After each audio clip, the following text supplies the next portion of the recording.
Hi there, Kendra Tolbert here. I'm a registered dietitian and yoga teacher, and I specialize in women's health and fertility. And this video is the next video in our preconception preparation series.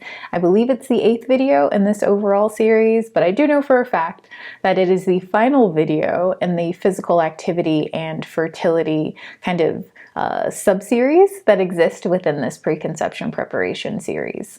So in this video, I'm going to be going over what some of the research says around fertility and physical activity. I'm going to be sharing with you my general guidelines that I use to create tailored recommendations to my one-on-one clients, and I'm going to be giving you some ideas about forms of physical activity that you might like to explore. So let's dive right into it. So as I said, I'm going to be sharing with you what some of the research says around physical activity and fertility. So we're only going to take a look at 2 different studies. One is a review study, so it provides a great synopsis of what a lot of the research says around physical activity and fertility. And then the final article that we're going to take a look at is one that gives you a little bit more detail and may help you understand why it is I make the recommendations that I generally make to my one-on-one clients. So the first study that we're going to be taking a look at is a review study, and it is entitled Lifestyle Factors in Reproductive Health, Taking Control of Your Fertility. So I'm just going to scroll down to the section on exercise because that's what we're focused in on. Give me a moment. Here we are. So we're going to hop around this section a little bit, but we're going to start with this line that starts with however. So it reads, however, excessive exercise can negatively alter energy balance in the body and affect the reproductive system.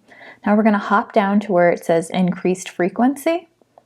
Increased frequency, intensity, and duration of exercise were found to be significantly correlated with decreased fertility in women, including an odds ratio of 3.5 for infertility in women who exercised every day. So what that pretty much means is that the more frequently someone exercised, the more intensely they exercised, and if they exercised for longer periods of time, it seemed that there was an association between those particular characteristics and an increased risk of experiencing infertility. Now, let's read this next line. A study examining 2,232 women undergoing in vitro fertilization found that women who engaged in cardiovascular exercise for 4 hours or more per week for as little as 1 year prior to the treatment had a 40% decrease in live birth rate, as well as higher risks of cycle cancellation and implantation failure. So essentially what this means is that for women in this particular study, cardio for 4 hours or more per week was associated with worse IVF outcomes. Now let's read this final line, which actually refers to the study that we're going to take a look at in just a moment. Wise et al. Also found a significant positive dose-response relationship between vigorous activity and time to pregnancy. However, moderate physical activity was determined to be weakly correlated with increases in fecundity, independent of BMI. So try not to let the word positive here get you thinking that it means that the more often someone participated in vigorous activity, the better their outcomes. It actually means that while vigorous activity levels rose, or the amount of vigorous activity someone participated in rose, their time to pregnancy also increased. So it seemed that there's an association between vigorous activity levels and taking longer to conceive. Now, the good news is that moderate physical activity seems to be associated with increased fertility, and that's true no matter what the person's body shape or size. Moderate physical activity seems to be beneficial.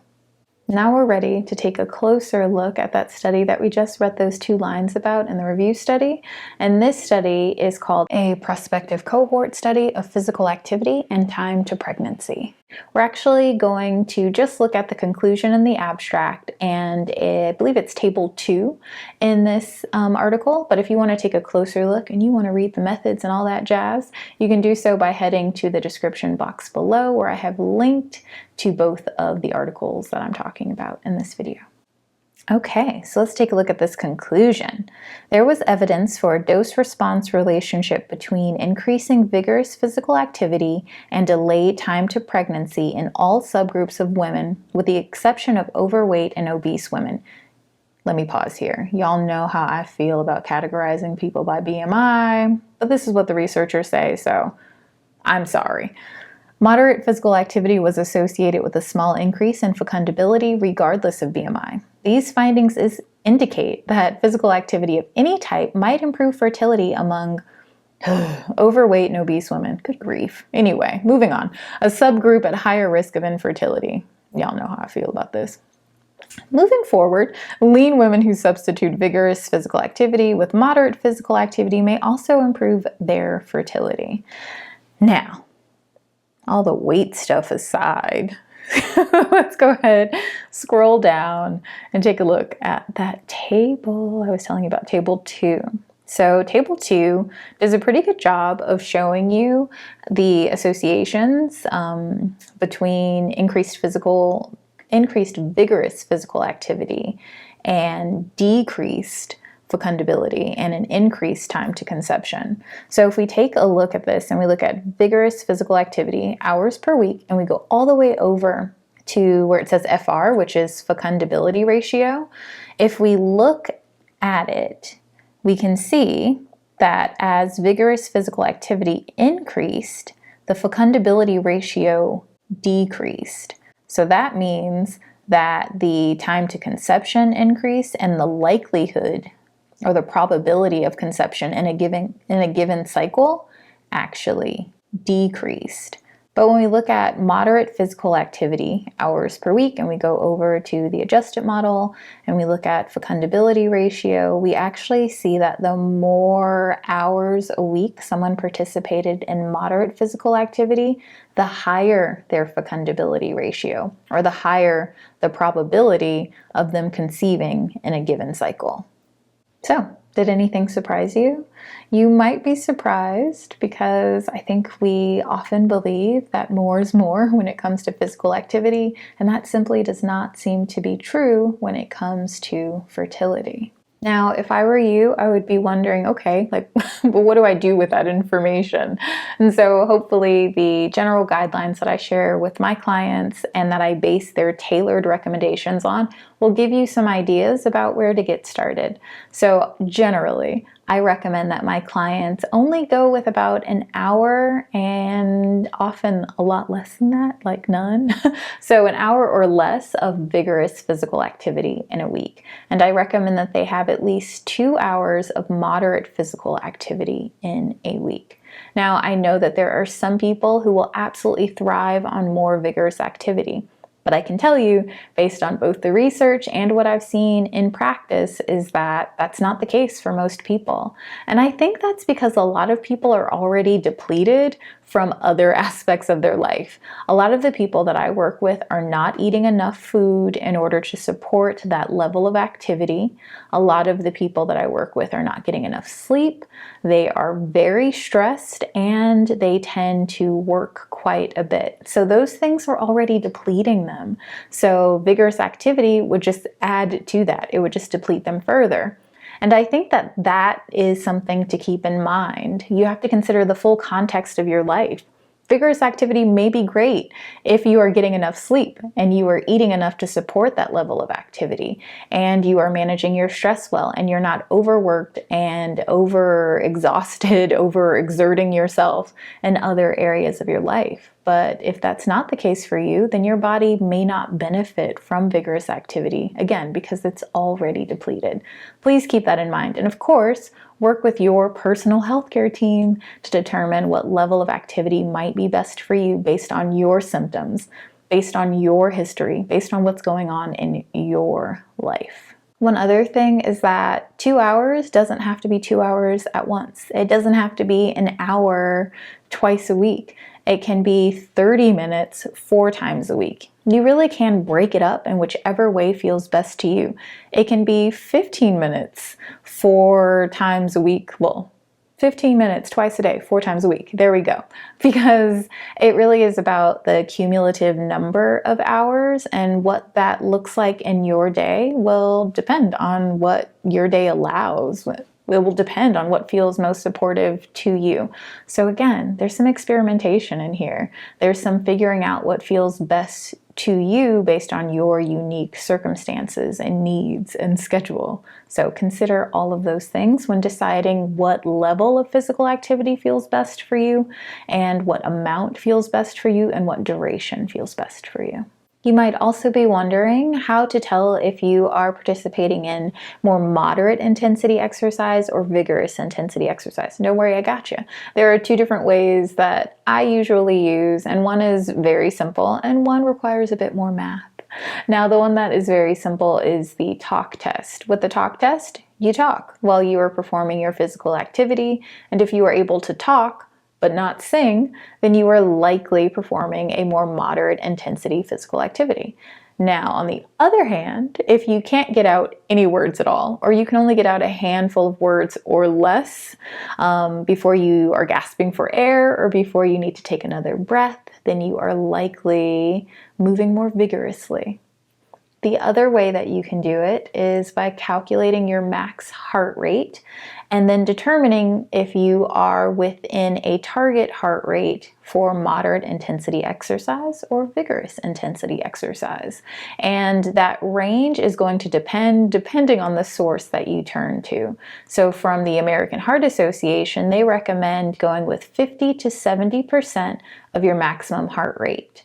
The CDC recommends 64 to 76% of your maximum heart rate. So I'll give you an example using myself or someone else who happens to be 36 years old to determine your maximum heart rate, as well as your target heart rate.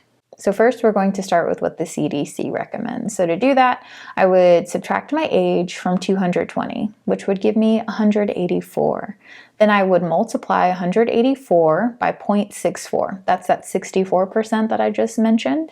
And that would give me roughly 118.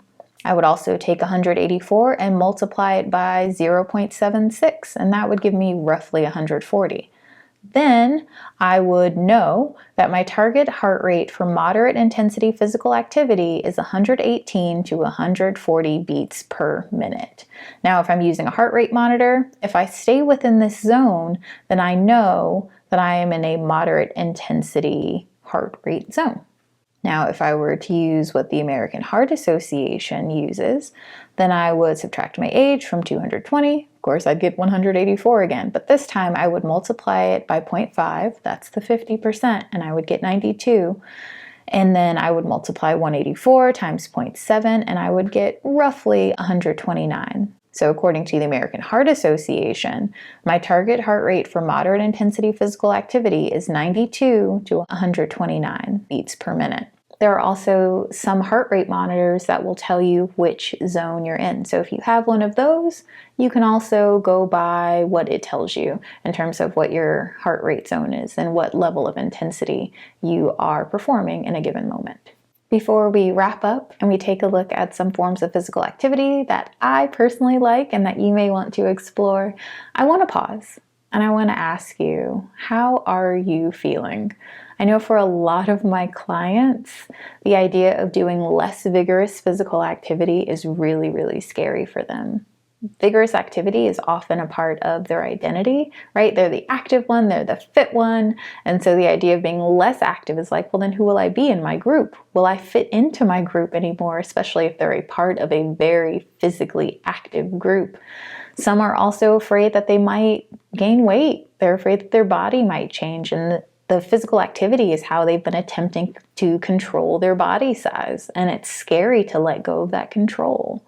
If you feel this way, please know that you're not alone, and if it's something that you think is worthy of exploring with a mental health professional, I encourage you to do just that. Now, time for some fun. Here are some forms of physical activity that you might want to explore. Dance, whether that's taking a dance class, dancing by yourself, dancing with friends, dancing with your partner, yoga, of course, or yoga asana, right? The physical postures of yoga, walking, hiking, roller skating, bicycling, jumping rope, or jumping double dutch, which I personally have not learned how to do yet, but I absolutely want to learn how to do. I just was never very good at it as a kid. But anyhow, now, those are just some of the things that you might want to explore, but of course, like, there's tons of things out there that you might enjoy. I'd love it actually if you would drop a suggestion in the description box below so that people have some other ideas of forms of physical activity that they may like to try. All right, I hope that you found this video helpful and informative. Enjoy the rest of your day. Be well, and bye for now.